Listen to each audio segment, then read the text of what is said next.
Hudas sa grupo ni Marcos Jr. tukoy na. Aba, nagkakahudasan na talaga. At eto, VP Sara or Vice President Sara Duterte papanagutin si Marcos Jr. Naku po, ang titindi na ngayon ng mga pag-uusapan natin. Dumigay pa no? Hindi, alam nyo yung mga nangyayari ho ngayon at yung mga kakampi ni Marcos Jr. Alam nyo, lahat naman ho yan ay talagang mga maghuhudas din yan balang araw. Oo, at alam nyo kasi kung nung panahon nga, alam nyo naman na maraming humudas kay Pangulong Duterte, no? Pagkatapos siyang pakinabangan ngayon ay inuhudas na ho siya or hinudas siya ng mga walang iya. Hindi na natin papangalanan yung mga yan, pero number one ho dyan ay etong si Marcos Jr. na hinudas niya ang mga Duterte or tinrider niya ang mga Duterte pagkatapos tulungan siya bilang presidente ng Pilipinas. Yun pa yung ito pa yung ginawa niyang kapalit. So ito po ay napaka talagang isa sa pinaka masamang gawain ng isang politiko, yung hudasin mo yung mga tumulong sa'yo, lalong-lalo na sa pangangampanya, at hindi ka mananalo kung hindi dahil sa mga Duterte. At isa pa dyan, si Pastor Apollo Sikibuloy na tumulong kay Marcos Jr. na hinudas din ni Marcos Jr. So yung mga tao ngayon na mga kakampiho ni Marcos Jr., yan din po yung mga humudas kay Pangulong Duterte na balang araw ay huhudasin din si Marcos Jr. pag sa oras na ng gipitan. So ngayon, ito na nga, ito may isa tayong video na papanoorin na talagang lumalabas na kaya pala talagang nagkakaganito si Marcos Jr. dahil may humuhudas sa kanila. So yan po yung ilalabas natin dito at may ipapakita tayong ebidensya kung bakit nga ba talagang kinakamuhian na ang administrasyong Marcos. At syempre yung pananagot yung si Vice President Sara Duterte ay pananagutin na ho si Marcos Jr. Alam niyo yung mga ganyan sila Remulla, Torres, sila Claire, balang araw maghuhudasan din yan. Oo, di kasi ngayon ang nasa isip nila, akala nyo ba panghabang buhay sila? Hindi So siguro si Remulla medyo hindi naaabutin siguro yung hindi na siguro aabutin yung termino ni Marcos Jr. no, pero yung iba diyan naabutin pa rin yan. At bali-balita nga yung iba nga diyan na mga humuhudas sa mga Duterte ay may mga kanya-kanya ng property sa ibang bansa. Para doon na sila manirahan sa oras na malaglag itong si Marcos Jr. Hindi, alam nyo, ito pa, isa pang, alam nyo, ito totoo to, walang halong biro. Napapanaginipan ko talaga to palagi. Itong darating na eleksyon, itong senatorial election, no, na talagang magkakagulo ng husto ang buong Pilipinas dahil sa mangyayaring dayaan. Siyempre, ikaw ba naman alam ng mga Pilipino na ang binoto talaga nila straight ay ang PDP laban or ang Duterte or Duterte senatorial candidate. So yan talaga yung pulso ng bayan ngayon na gustong-gusto nila na manalo. So doon sa panaginip ko na medyo talagang magkakagulo, hindi pala medyo. Talagang magkakagulo talaga dahil nga sa sobrang dismaya ng mga Pilipino na mga nanalo ang mga hindi dapat manalo. Pero yan lamang po isang panaginip na talagang Pero kung ako tutusin, kung ako tatanungin, mas gusto ko na na talagang manalo ang Team Duterte dahil wala naman tayo mahihita sa mga alyansa bagoong Pilipinas. Kahit na inendorso pa yan ni Vice President Sara Duterte, sarili niya yung desisyon yun, pero tayo, nakapokus lang po tayo sa Duterte senatorial candidate at yan din po ang hiling ni Pangulong Rodrigo Roa Duterte. So dito muna tayo sa isang video na kung saan putangin na nagiging na ako. Oo, asan na yun? Yung isang video na kung saan ay itong Pilipinas ay sobrang nanganganib na nga. No, sobrang nanganganib na nga sa ilalim ng administrasyong Marcos. So panoorin po natin to. Dating Communications Undersecretary nagbabala sa posibleng pagbagsak ng bansa kaugnay sa pagkampi ng kasalukuyang administrasyon sa mga makakaliwang grupo.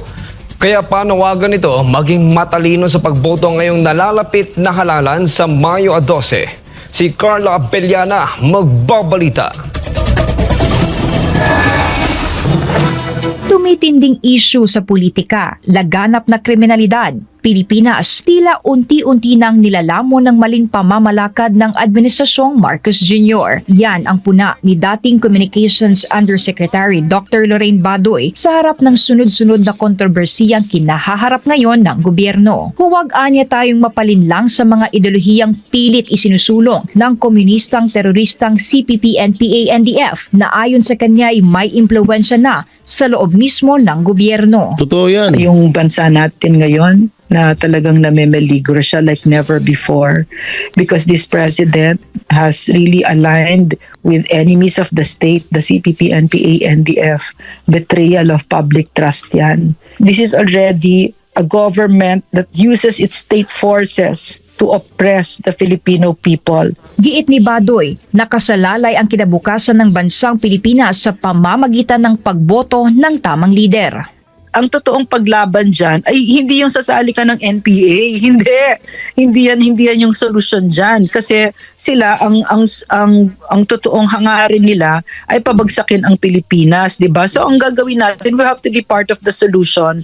And we are the government. It's not just the leaders, di ba? So we have to choose our own leaders. We have to vote into office and we have to be part of nation building.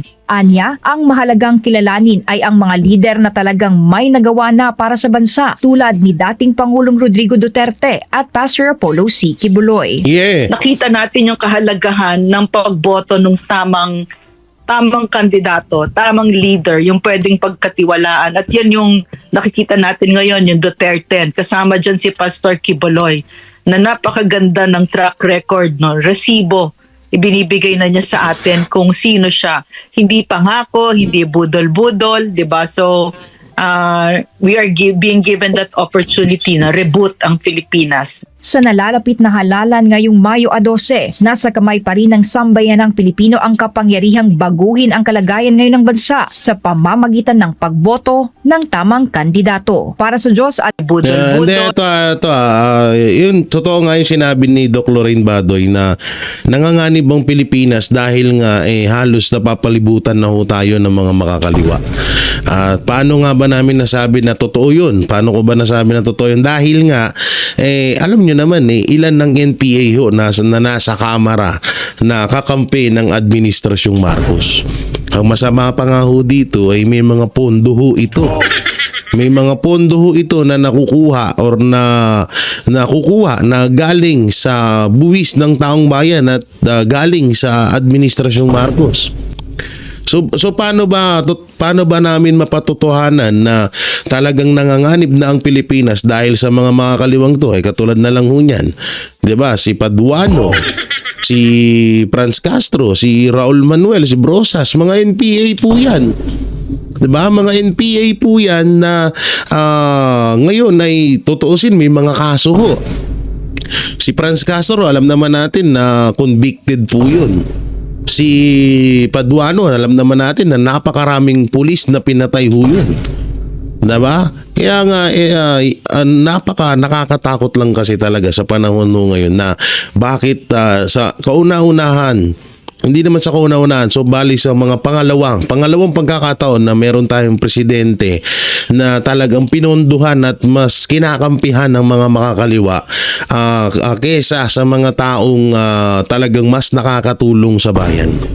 So, totoo naman na baka mamaya may basher dyan sa comment section ng mga hayop na mga sabi, bakit si PRRD, pinagbigyan niya ang mga makakaliwan? Oo, pinagbigyan niya. Dahil ang akala niya, mababago niya. or susunod sa kanya or tinatawag na hindi na gagawin yung mga pangit na ginagawa ngayon, katulad yung mga recruit ng sa mga kabataan, yung mga patayan, pagnakawan, ganon. So akala niya ganon, hindi niya alam na pati rin pala siya susuwagin din. No, so yun nga yung masakit po doon na etong gobyerno natin ay binigyan ng tulay, binigyan ng daan ang mga makakaliwa sa diyan sa ating gobyerno. At yung sinasabi naman natin na mas kinampihan yung makakaliwa ng mga hindi nakakatulong sa bansa natin kaysa sa mga nakakatulong, katulad na lang yan, isang buhay na halimbawa ho si Pastor Apollo Siki Buloy, na yung tao na yan, ang daming natulong yan sa atin. Ang dami nating pakinabang, ang dami na nating napakinabangan kay Pastor. Ang hirap kasi sa mga Pilipino, ito ang hirap sa ibang ugali ng mga Pilipino na porket hindi showy, hindi bida-bida or hindi mapagbunyag yung tao na yon sa mga tulong niya, kaagad nating kinakamuhi, hindi muna natin inaalam kung ano ba talaga ang pagkatao ng tao na yon. Katulad nito si Pastor, 'di ba, kami dating mga kritiko nila kami, dating bumabanat kami kay Pastor, pero nung nalaman namin na isa si Pastor sa napakaraming naambag, natulong sa iba't ibang panig ng Pilipinas at umaabot pa nga sa ibang bansa, doon namin napagtanto na hindi dapat kamuhian tong tao na to, kundi dapat ipaglaban to at talagang kampihan, dahil bibihira po sa isang tao na tutuusin wala naman na talagang problema sa buhay. Sa tutuusin, kayang-kaya na ni Pastor maging, sabihin na natin, maging don, maging yung hayahay, ganun ba? Salitang hayahay sa buhay niya. Kayang-kaya niya na, wala na siyang problema, wala nang problema ang KOJC. Kumpleto sila sa kagamitan, mas nakakatulong pa nga sila sa ibang mga politiko Diba? Ang dami nilang natulungan ng mga politiko, lalo na si Marcos Jr. So, bakit ba tumutulong pa rin si Pastor? Kasi nga, ang puso ni Pastor, ang puso po ni Pastor para sa bayan ay nananatili pa rin sa kanya. Yan yung bisyo na napakasarap. Yan yung bisyo na talagang hindi mo ikakasama or hindi masamang gawain yung bisyo na yan, na tumulong ka lang ng tumulong sa kapwa. At ito pa nga, yung katulad niyan, yung offer kay Pastor na kumampi lang sa Administrasyong Marcos, hindi ilabas yung mga nalalaman nila, yung mga kabulastugan na ginagawa ng gobyerno. Kayang-kayang gawin ni Pastor na sumang-ayon na lang doon. Dahil una babayaran pa si Pastor ng ilang bilyon, ilang trilyon, 'di ba? Babayaran si Pastor para sa pananahimik lang. Tatalikuran niya ang prinsipyo niya, tatalikuran niya ang mga Duterte, pero hindi niya yung ginawa dahil nga ang bisyo niya maglingkod sa bayan at mahal niya ang taong bayan, mahal niya ang Pilipinas, mahal niya ang mga Duterte at mahal niya at gustong-gusto niyang maglingkod para sa ating mga kababayan. Ayun po yung bisyo ni Pastor na yun.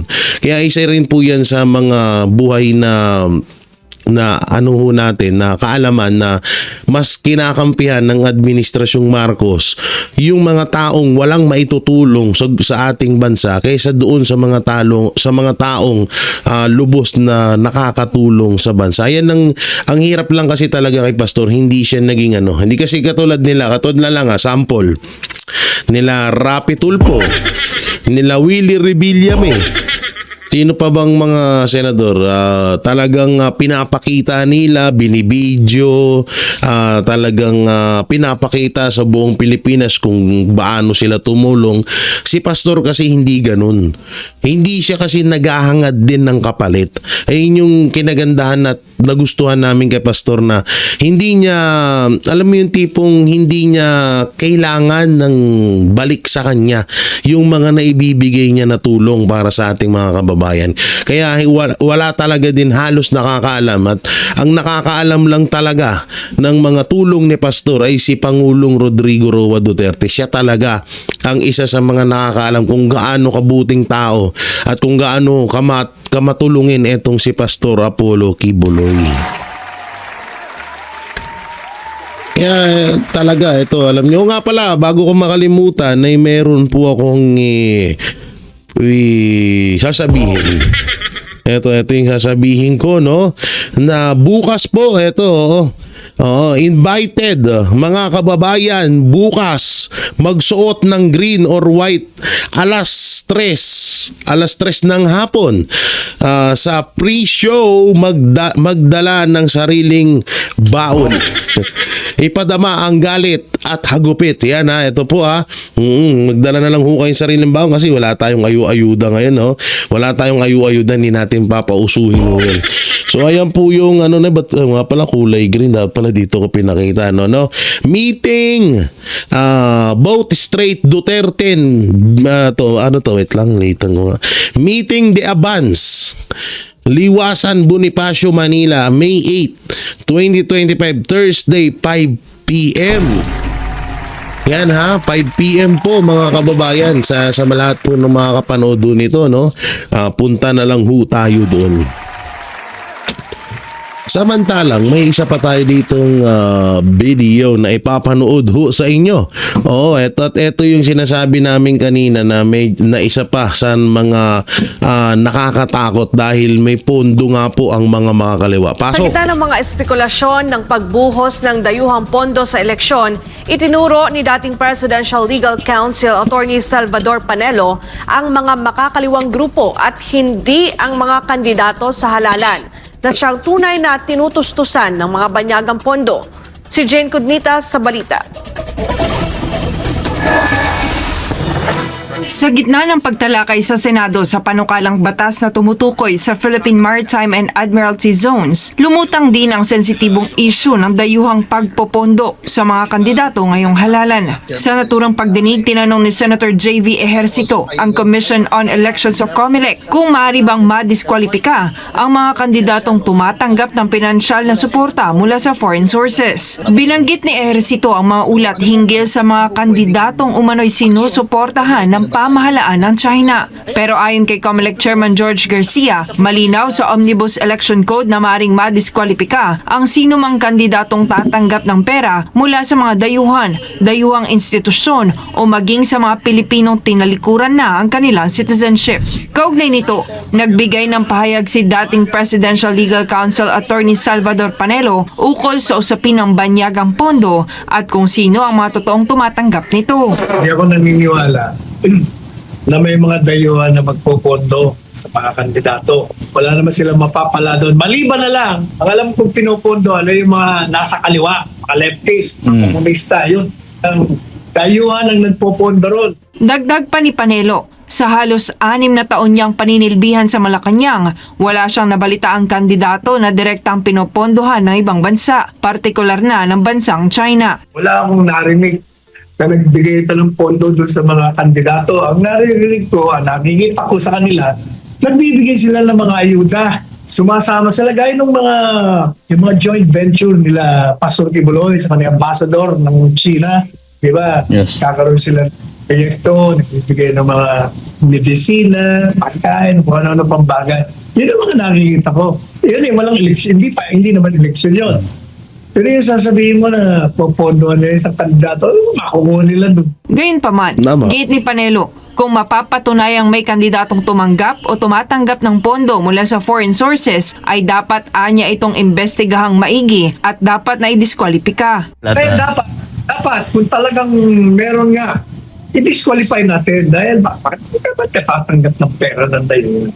Kasi, you're putting yourself at risk. Dahil may utang na loob ka doon, baka may kung ano ipakiusap sa'yo, makupwersa kang gawin. Kaya dapat talaga hindi tumanggap. Sa gitna ng mga isyong ito, muling iginiit ni Panelo ang kahalagahan ng integridad at pagiging tapat ng bawat kandidatong nais magsilbi sa taong bayan, lalo na sa panahon ng halalan. Ito si Alam nyo, yung mapatungkol doon sa sa mga politiko or sa mga sangay ng gobyerno na tumatanggap ng pera mula sa dayuhan. Alam nyo, kung matatandaan nyo po yung 10 million. 10 million at yung mga pabuya dati kay Pastor Apollo Kibuloy. Matatandaan nyo po ba yun? Hindi na lang po magbabanggit kung sino yun, ha. Hanggang ngayon po walang paliwanag kung saan manggagaling yung 10 million na yun. At may mga bali-balita nga noon na yung patong sa ulo ni Pastor Apollo Kibuloy na gustong na ipinatupad ng mga puti, mga dayuhan para lang mahuli siya, mga halos mga Pilipino daw po ang nakatanggap nun. At yung ibang ang pera na yun ay ginamit sa pangangampanya ngayong eleksyon. So ilan yan? Isang babae, isang lalaki na pangiwi-ngiwi din yung panga, isang medyo parang kutis puno, kutis kahon. So marami sila. Pero ako, tsaka doon din, sana yung mga politiko na tumatanggap ng pera galing sa dayuhan dapat talaga may imbestigahan ng COMELEC yan at mapatawan ng parusa. Kasi pangit naman ho yan, kasi biruin nyo, tatanggap ka ng pera galing sa dayuhan. So ang masama pa dyan yung kapalit nun. Ang kapalit nun is kapag nanalo ka, protektahan mo ang mga makakaliwa. Protektahan mo ang mga drug lord. Protektahan mo ang mga kriminal at ang mga sindikato na pupunta sa bansang Pilipinas. Ayun yung masakit tudong. Kaya etong sinasabi ni Atty. Sal Panelo, palakpakan to.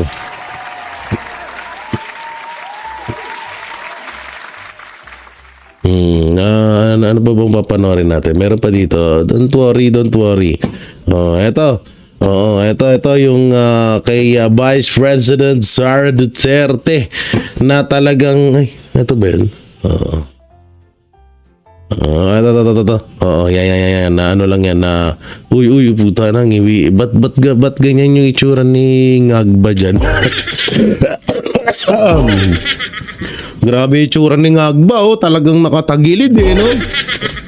Paano kaya kumain to, no? Pag kumakain, curious lang ako. Pag kumakain si Ngagba.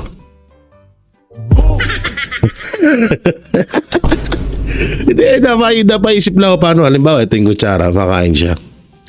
Gano'n, no? Ang hirap ngumuya ng gano'n, no? Parang, siguro pudpud na yung dyan, yung sa panga natin.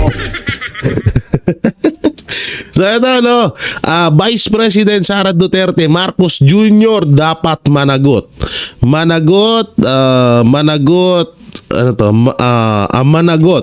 sa pagdukot kay dating Pangulong Duterte. So panoorin po natin. Mismong si Pangulong Ferdinand Marcos Jr. ang dapat managot sa ginawang pagdukot kay dating Pangulong Rodrigo Duterte, ayon yan kay Vice President Sara Duterte. Sabi pa ng bise, pinayagan ni Marcos Jr. na manghimasok ang isang banyagang entidad sa soberanya ng bansa. Si Jason Rubrico magbabalita. Pinaiimbestigahan ni Senator Amy Marcos sa ombudsman ang ilang opisyal ng gabinete ni Marcos Jr.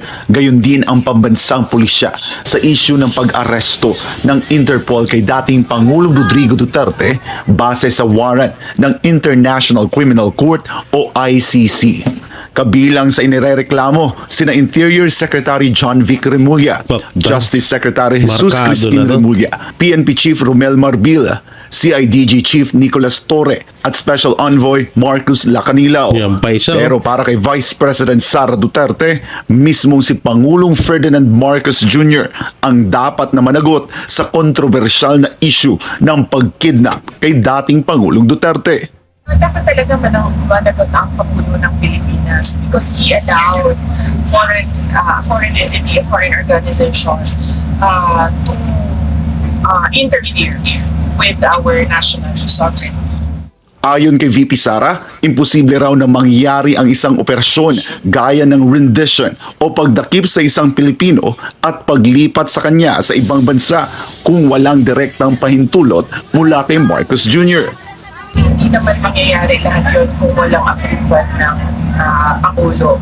Yung tinatawag natin na rendition o yung pag-kidnap o pagkuha ng isang citizen sa loob ng bayan at dalhin siya sa isang foreign jurisdiction para ipakulong doon. Hindi mangyayari yan kung walang approval ng President. Malabo na gumalaw ang mga departments ng kanya-kanya lang unless incapacitated na talaga yung President natin na hindi na talaga din niya alam kung ano nangyayari sa bayan. Hindi, alam nyo totoo po yun. No? Totoo yun yung mga ganung na, biruin mo una kaya talagang nagagalit ang mga Pilipino kay Marcos Jr. Dahil sa ganitong strategy niya. Ganitong strategy ni Marcos Jr. na lahat ng bagay na nangyayari, lalo na yan, yung mga pondo na nagkakawalaan, yung mga krimen, yung mga yung mga ginagawa nila sa mga Duterte, lagi ho nilang laging tinatanggi ni Marcos Jr. na wala siyang alam. No? So doon nagagalit ang mga Pilipino na tangina, presidente ka, wala kang alam. Hindi sana buwaba ka dyan sa pwesto mo kung wala kang alam. Ganun lang yun Hindi, totoo naman Lahat ng nangyari, ito yung ginawa kay Pangulong Duterte na pagkidnap at pagdala sa Netherlands. Kautusan ni Marcos, tangina, siya yung presidente. Sabi ko nga paulit-ulit, yung impeachment kay Vice President Sara Duterte, pag tinutulan ni Marcos Jr. yun, wala yun. Yung ginawa nila sa KOJC na panggigipit sa relihiyon na Kingdom of the Jesus Christ na pinamumunuan ni Pastor Apollo Siki Buloy, kung hinadlangan, kung pina-stop ni Marcos yun, walang mangyayaring gulo doon. Diba? Kung pinaatras, sabihin na, wag niyong guluhin yan. Nakatulong sa akin yan. Wag niyong guluhin yung relihiyon na yan. Bawal yan. Kaya nga, ito lahat ng nangyayari dito ngayon sa Pilipinas na talagang gulo. Lalong-lalo na dito sa ginawa sa kay OJC, ginawa kay Pangulong Duterte, walang ibang mananagot talaga dito kundi si Marcos Jr. Yun siya at yung mga alagad niya ang mga mananagot dito. Ang masama nito, ito alam nyo, bandang huli ito. Ito yung napipredict ko dito. Bandang huli, pag natapos na ang termino ni Marcos Jr. at sisingilin na sila sa lahat ng kahayupan na ginawa nila dito sa Pilipinas, ang masama ho nito, talagang etong mga, lalo na tong 5 idiot na tinatawag ng mga netizen, ito yung mga puppet. Ito yung mga puppet na sasalo sa lahat ng kaso. Kasi ito kung si Duterte nga tinraidor ni BBM, ni Marcos Jr., what if pa yung mga hayop na yan? What if pa yung mga utusan niya? Kung sa mga Duterte nga na napakalaking naitulong sa kanila, ganyan lang ang paningin ni Marcos Jr. Paano pa kaya sa kanila? Kaya yung talagang pag sa oras na sisingilin na sila sa kanilang mga ginawa, lalong-lalo na kay Pangulong Duterte, sa lahat ng mga pagnanakaw sa pondo sa kaban ng bayan sa Pilipinas, ang talagang kawawa dito itong mga nasa baba, yung mga utusan ni Martin Romualdez at ni Marcos Jr. Sila ang sasalo ng lahat ito. Pangako yan. Kasi ang dalawang magpinsan na yan, lilipad na yan. Hindi na magpapakita dito sa Pilipinas yan. Ako na nagsasabi sa inyo. So tuloy pa natin. Sinabi rin ng pangalawang Pangulo na nagkakaroon na ng pattern ng kawalan ng aksyon at kaalaman mula kay Marcos Jr. tulad ng nangyaring iligal na pagkubkob sa religious compounds ng the Kingdom of Jesus Christ. Which also shows a pattern as well from previous statements of the President. Tulad na lang yung raid o occupation ng PNP sa KOJC na hindi niya alam kung ano nangyayari sa loob. At mga iba pa niyang mga statements na it doesn't make sense anymore. Sa huli, isang matapang na mensahe ang ipinabot ni Duterte sa kasalukuyang administrasyon na aniyay hindi nila matatakpan ang kanilang mapagkukulang sa pamamagitan ng pag-atake sa mga hindi nila kaalyado. Hindi nila mababawi yung kakulangan o kawalan nila Totoo ng yun. proyekto, ng programa, at ng mga plano para sa kaunlaran ng ating bayan. Hindi nila mababawi yun by attacking their political enemies. Kasi nararamdaman ng mga tao yung gutom, yung kahirapan, at lahat na problema ng bayan. Hindi naman gusto ng mga tao na atakihin nila yung kalaban nila sa politika. Ang gusto makita ng mga tao ay development projects at kapayapaan at kaunlaran. So kahit anong atake nila sa amin, hindi pa rin babango yung administrasyon at hindi pa rin makikita yung sinasabi nilang bagong Pilipinas kasi hindi siya nararamdaman at makikita ng tao tayo. Yun, no? Di, alam nyo yung sinasabi ni Vice President Sara Duterte na hindi makakalimutan ng mga Pilipino. Totoo yun, never talaga. Lahat ng ginawang kahayupan ni Marcos Jr. sa Pilipinas, hindi yan makakalimutan ng bawat Pilipino. Siguro yung mga new generation, parang hindi pinapansin tong issue na to. Pero minsan yung ibang mga kabataan, pag nakakausap ko sila, mulat na rin sila sa larangan ng politika. Ano? At una-una, sobrang grabe. Talagang kung ano nga kung maisasama sa Book of World Record at nakahayupan na ginawa sa isang bansa, talagang nangunguna tong Pilipinas. Nangunguna tong panahon ni Marcos Jr. Kasi grabe, biruin mo Hapon, Kastila, never silang nang bastos. Sa isang relihiyon, never nilang ginawa yan. Pero si Marcos Jr. ang gumawa. Yung ginawa sa kauna-unahang pagsuko sa isang presidente, sa isang kapwa Pilipino sa dayuhan, si Marcos Jr. din ang gumawa. Kauna-unahang presidente na walang naipatupad na iniisa sa mga pangako niya, si Marcos Jr. din ang gumawa. Kaya lahat yan, promise yan, pangako yan, itagaan nyo yan sa bato, hindi makakalimutan ng mga Pilipino yan.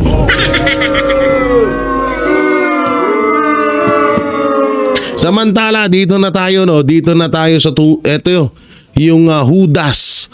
Ang Judas sa kampo ni Marcos Jr. Panoorin natin. Gumanti ng patutsada ang nooy Chief Presidential Legal Counsel ni dating Pangulong Rodrigo Duterte hinggil sa pahayag ni Claire Castro ng Palasyo na nangako raw ang dating administrasyon na gagawing 7 pesos ang kada Yan kilo na. ng bigas. Totoo nga ba ito? Alamin natin ang naging sagot ng dating gabinete ni Duterte sa report ni Virgil Parva. Maraming pangako si Pangulong Ferdinand Bongbong Marcos Jr. noong ito'y tumatakbo pa lamang sa pagkapangulo. Isa na rito ang kontrobersyal na 20 pesos kada kilo na bigas. Makalipas ang 3 taong panunungkulan, heto at ipinatupad nga nila ang subsidized na 20 pesos kada kilo na bigas sa Visayas. Ngunit nagtagal lamang ito ng isang araw dahil saad ng COMELEC, gawin na lang daw ito pagkatapos ng halalan. Pero naging sentro ito ng batiko sa publiko dahil bakit daw itinaon ni Marcos Jr. sa halalan at bakit nakadikit pa ang kanyang mukha at pangalan. Dahil dito'y ipinagtanggol ito ni Palace Press Officer at Undersecretary Claire Castro ng Presidential Communications Office. Sa kanyang pahayag ay may banat ito sa dating administrasyong Duterte. Sabi niya, bakit tahimik daw ang mga kakampi ni Duterte matapos itong mangako na gagawing 7 pesos ang kada kilo ng bigas, habang natupad naman daw ni Marcos Jr. ang pangakong 20 peso na kada kilo ng bigas. Dahil dito, bumuelta ang isa sa gabinete ni nooy Pangulong Rodrigo Duterte hinggil sa mga pahayag ngayon na ipinalalabas ni Castro. Ayon kay dating Chief Presidential Legal Counsel Attorney Salvador Panelo, si Castro raw mismo na taga Malacanang ang nagpapalaganap ng fake news sa kanyang mga binibitawang pahayag bilang tagapagsalita ng palasyo. Fake news ka pala, Maring Claire Di totoo naman si Claire talaga nagpapalaganap ng fake news sa Pilipinas. Alam nyo kung bakit? Ito na lang yung kay Pulong. Sinabi ba naman niya na bakit daw isinisisi kay Pangulong Bongbong Marcos yung issue kay Pulong? Puta na, wala naman nagsasabi nun. Siya lang gumawa nun. Tapos etong 7 kilo na bigas, fake news din siya. O, ito yun, pakinggan nyo. Nilinaw ni Panelo na ang tinutukoy ni dating Pangulong Duterte noon ay mababawasan ng 7 pesos ang kada kilo ng bigas sa pamamagitan ng rice tarification law. Ang purpose nun, pababain ang presyo ng bigas. At sabi niya, pag yan naging successful, maaring bumaba ang presyo by 7 pesos. I-reduce. Kumbaga, yung pagbili ng bigas nung panahon ng Presidente Duterte ay 37 pesos. Because of the tarification law, ang goal nila, pag na-implement yun, babagsak ang presyo by 7 pesos. I-reduce. Hindi yung gagawin mong 7 pesos per kilo. Yung palay lang Labing Tanga-tanga talaga. O yan ha, aldiwanag. Ewan ko ba, putang ina, attorney ka, wala kang utak. Alam nyo, ng panahon ni Pangulong Duterte, ang pinapabili sa akin ng nanay ko na bigas noon ay yung tigte 35 or 37. Ayun po yung nireaksyonan sa vlog ni Attorney Claire na sinasabi niya na fake daw, na hindi nagawa daw ni Pangulong Duterte. Di sa totoo naman po, nangyari po yun. Tanungin na lang natin ang mga Pilipino. Nangyari po yun dahil nagkaroon po ng 30 per kilo ng bigas nung panahon ni Pangulong Rodrigo Roa Duterte. At maraming titistigo ho doon ng mga Pilipino. Isa na ako doon. Puta na, yan ang bigas namin noon, yung tigte 30 pesos na kilo ng bigas.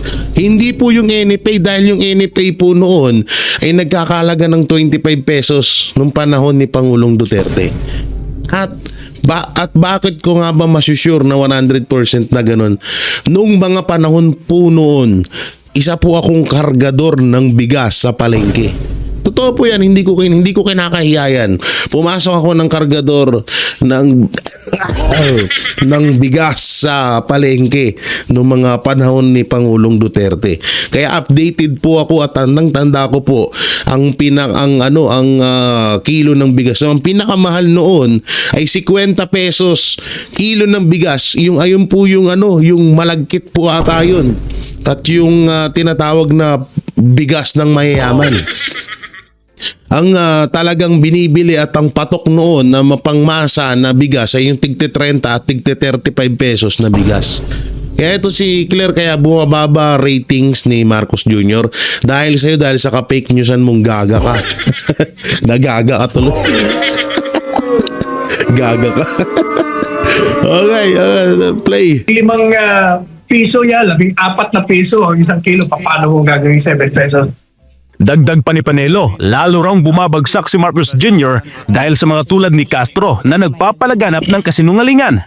This information mismo nanggagaling dyan sa Office of the President sa pamamagitan ni Aling Clara. Aling Clara, ikaw ang nagbibigay ng dahilan kung bakit bumabagsak ang Pangulong Marcos Aling Clara. Jr. Nagbibigay ka ng mga impormasyon na mali. Ay, hindi, ito na lang, ito po, no. Attorney Sal Panelo, baka naman kasi talaga na gusto ni Claire pabagsakin si Marcos. Baka nagkukunwari-kunwarian si Claire Castro, nakakampi ni Marcos, pero deep inside, ay gusto niya talagang pabagsakin si Marcos. Dahil ito isipin niyo maigi. Tanong lang po. Gilaya na naman si Claire. Isipin nyo ito maigi, mga kababayan. Kung ikaw ay may concern at mahal mo at talagang sinusuportahan mo ang isang presidente sa kanyang pamamahala, bakit mo kailangan mag-fake news? Bakit mo kailangan gawin itong ginagawa ni Attorney Claire Castro? Naalam niya naman na magiging pangit ng impact sa ratings or sa tiwala ng taong bayan sa isang pangulo. Kaya minsan napapaisip ako baka ito, ginagawa talaga to ni Claire para pabagsakin ng gusto si Marcos Jr. Ako po, Maring Lisa, mali ka nang naipasok mo dyan.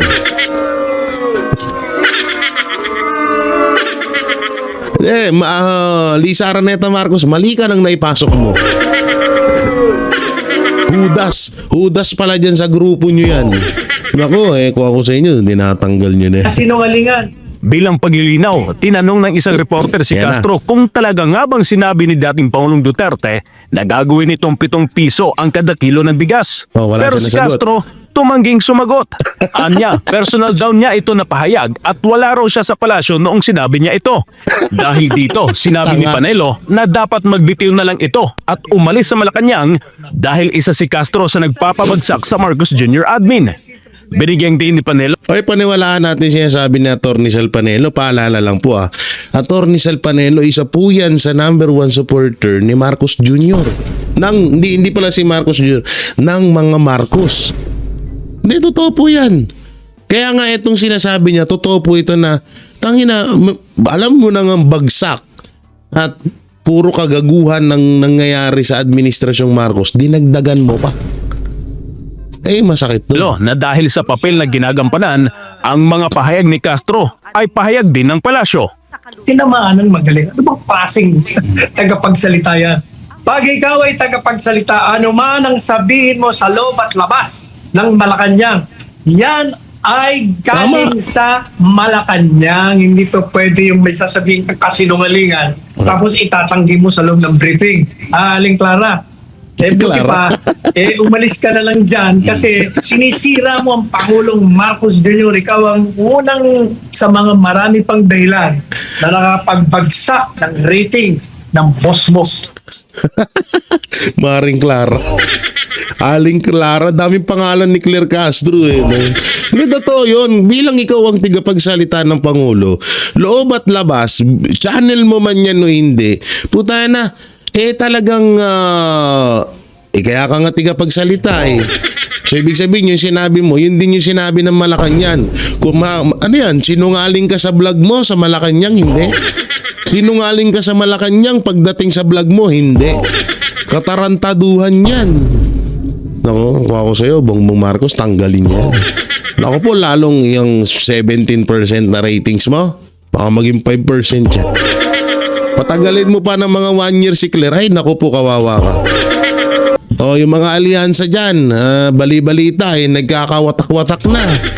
Dahil pati din sila ay nadadamay sa sa galit ng mga Pilipino kay Marcos Jr. Kung ako sa inyo, ba't ba kasi kayo sumali dyan?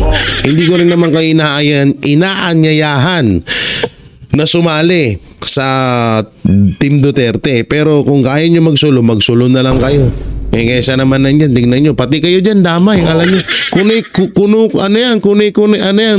nakakonekta yan sa lahat sa inyo. Hindi lang yan sa porket hindi ka nagsasalita, hindi ka damay ka dyan. So grabe, kung ako sa'yo Marcos Jr., alam mo, totoo sa'yo, hinuhudas ka yan. Binuyo yun, alam na natin, si Attorney Claire Castro talaga ang hudas sa hanay ng mga Marcos. Na kaya pala todo wala tayong naku. Ang hirap, minsan nawa din ako kay Attorney Claire. Ang hirap kaya nung ginagawa niya, pagtakpan mo yung sinungaling. Magsinungaling ka na magsinungaling sa tanang buhay mo, ang hirap nun. Sobrang hirap nun, Pati ba naman yung napakaliwanag na sinabi ni Pangulong Duterte na ang plano ay mabawasan ng 7 pesos yung kilo, yung presyo ng bigas, Hindi gagawin 7 pesos ang kilo ng bigas lang. Mababawasan ng 7 pesos ang kilo ng bigas. Yun yung ibig sabihin niya. Pati ba naman yung minali? Katangahan talaga.